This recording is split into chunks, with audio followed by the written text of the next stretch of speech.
పల్లె నిద్రలేచింది అన్నట్లుగా నగరాల్లో స్థిరపడిన వారంతా సొంత గూటికి చేరుకుంటున్నారు. దాంతో పల్నాడు జిల్లా తుమ్మల చెరువు టోల్గేట్ వద్ద పండగ సందడి నెలకొంది.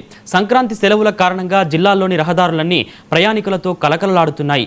ఉద్యోగరీత్యా చదువుల కోసం హైదరాబాద్, విజయవాడ వంటి నగరాల్లో ఉంటున్న వారు కుటుంబ సమేతంగా పల్లెలకు బయలుదేరారు. దీనితో పిడుగురాళ్ల సమీపంలోని తుమ్మల చెరువు టోల్గేట్ వద్ద భారీగా వాహనాలు బారులు తీరాయి.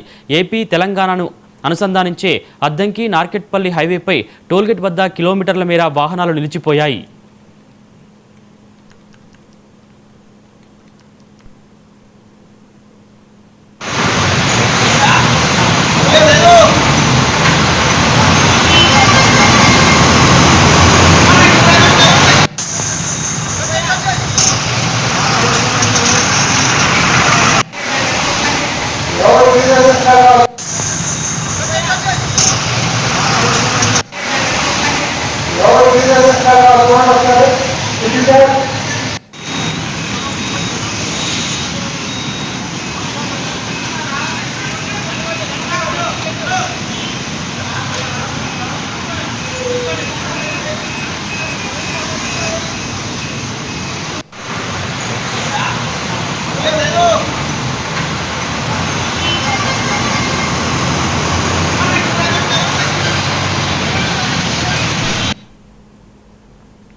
స్వామి వివేకానంద జయంతిని పురస్కరించుకొని